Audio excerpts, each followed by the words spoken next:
नमस्कार। भिकराजपुर घटना पर गठबंधन की प्रेस वार्ता, पुलिस कार्रवाई पर उठाए सवाल। धनबाद से प्रेम कुमार की रिपोर्ट। बलियापुर थाना क्षेत्र अंतर्गत भिकराजपुर में रामनवमी के दिन हुई घटना को लेकर राजनीतिक सरगर्मी तेज हो गई है। इस मामले को लेकर गठबंधन के नेताओं ने सर्किट हाउस में प्रेस वार्ता कर पुलिस की कार्रवाई पर गंभीर सवाल उठाए हैं और घटना की कड़ी निंदा की है।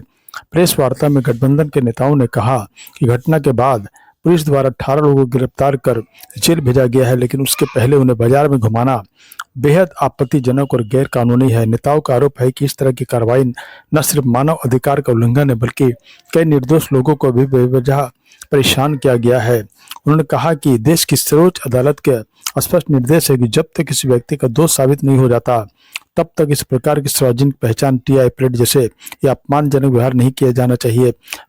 बावजूद इसके पुलिस द्वारा की गई यह कार्रवाई न्यायिक प्रक्रिया के विपरीत है। गठबंधन के नेताओं ने राज्य के मुख्यमंत्री हेमंत सोरेन से इस मामले में हस्तक्षेप करने की मांग करते हुए कहा कि संबंधित पुलिस अधिकारियों पर उचित कार्रवाई की जानी चाहिए। इसके साथ ही उन्होंने यह भी स्पष्ट किया कि घटना में जो भी दोषी है उनके खिलाफ सख्त से सख्त कार्रवाई होनी चाहिए, लेकिन निर्दोष लोगों को प्रताड़ित करना किसी भी सूरत में स्वीकार नहीं है। प्रेस वार्ता के दौरान नेताओं ने प्रशासन से घटना की निष्पक्ष जांच की मांग करते हुए कहा कि कानून का पालन सभी के लिए समान रूप से होना चाहिए। उन्होंने चेतावनी दी है कि यदि जल्द इस मामले में न्याय संगत कार्रवाई नहीं हुई तो वे आगे आंदोलन का रास्ता भी अपना सकते हैं। आज हम लोगों ने जो प्रेस कॉन्फ्रेंस में कांग्रेस, राष्ट्रीय जनता दल, सीपीआई, सीपीएमएल और जेएमएम के तमाम लोग बैठ करके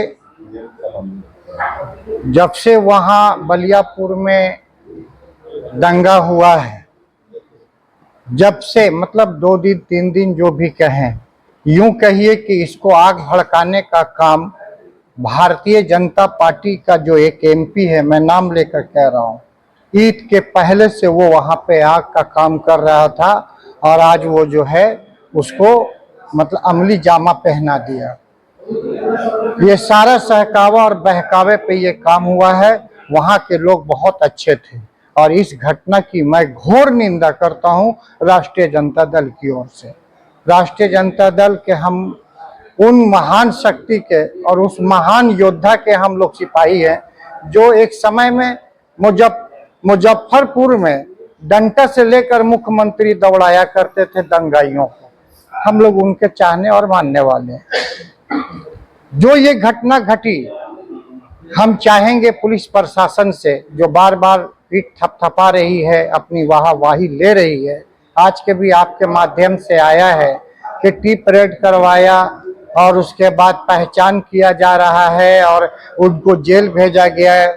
4 घंटे में ये सारी प्रक्रिया कर गए और सारी चीज उनको मालूमात हो गई। ये पहला थाना प्रभारी हमको देखने को मिला जो पूरे विश्व में नहीं ऐसा थाना प्रभारी होगा जो 4 घंटा में क्विक एक्शन ले लिया और दोषी को पहचान करके जेल भी भेज दिया और मार करके पैर भी तोड़ दिया और टी परेड करवा करके बलियापुर से लेकर भिकराजपुर तक वो दोषी करार दे दिया और उसको जेल के अंदर डाल दिया। ये पहला थाना प्रभारी और वहां के पुलिस के लोगों को मैंने देखा।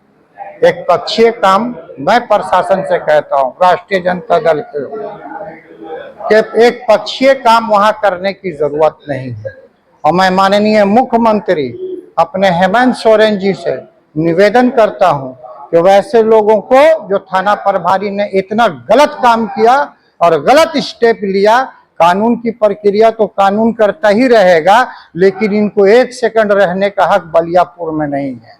वरना ऐसे लोग थाना प्रभारी रहेंगे और ऐसे पदाधिकारी रहेंगे तो आए दिन फिर घटना हो सकती है और बहुत बड़ी घटना का ये लोग प्लानिंग बना रहे हैं थाना प्रभारी को वहां रख करके। मैं चाहता हूं एसएसपी साहब महोदय से और डीसी साहब से कि शाम 4 बजे से लेकर घटना का जो तारीख है, शाम 4 बजे से लेकर के और 7 बजे तक जो बलियापुर से लेकर के भिकराजपुर तक का आप फुटेज दिखाइए और उसको सरेआम कीजिए। जो दोषी है उसको सजा दीजिए और जो निर्दोष है उसको आप बरी कीजिए और थाना प्रभारी को जेल भेजिए। आप हम लोग को खुलेआम कीजिए ना, पत्रकार को सार्वजनिक कीजिए ना। पत्रकार को सार्वजनिक कीजिए, हमको मत दिखाइए। 4 बजे से लेकर के शाम 6:30-7 बजे तक जो मस्जिद की ओर से आना जाना हुआ है वो फुटेज दिखा दें। अगर वो दोषी है तो सजा काटेंगे और निर्दोष हैं तो फिर थाना प्रभारी को जेल भेजिए और थाना प्रभारी को किसी कीमत पर नहीं रहने देना चाहिए। ये सारा दोष थाना का है। ये जो वहां लड़ाई हुई है ये सारा दोष थाना प्रभारी का है। मैं डंके के चोट पर कह रहा हूं, अगर ये अलर्ट होते और ये चुस्त और दुरुस्त होते, अगर ये बेहतरीन से प्रशासनिक तौर पर अदा करते तो ये घटना का अंजाम नहीं देता और ना ये घटना होती। 4 से लेकर के 6 बजे तक की खाली आप फुटेज मांगिए कि वहां लोग डिमांड कर रहे हैं कि 4 से 6 के फुटेज को आप भिखराजपुर से बलियापुर के चौक तक का आप दिखा दीजिए। हम लोग को मत दिखाइए, सार्वजनिक आप लोग देख लीजिए। आपके मन मुताबिक जांच नहीं होता है? बिल्कुल नहीं होता है। निलंबित नहीं होते हैं तो आगे आप लोग ये क्या रणनीति? माननीय हेमंत सोरेन जी के दरवाजे पे बैठ जाएंगे। टी परेड करवाना हाफिजे कुरान को अच्छी बात है क्या? हाफिज कुरान है वो, जिस पर हम लोगों का ईमान है, उसको मार के आप लंगड़ा कर करके और उसके बाद दोषी ठहरा रहे हैं उसको। मस्जिद का एक इमाम डंडा और पत्थर और ढेला चलाएगा क्या? बिल्कुल सरासर गलत हुआ है और इसमें प्रशासन की लापरवाही हुई है। हर हाल से प्रशासन ने लापरवाही की है, इसका सारा दोष प्रशासन को जाता है। मुमताज कुरैशी, महानगर अध्यक्ष, राष्ट्रीय जनता दल, धनबाद।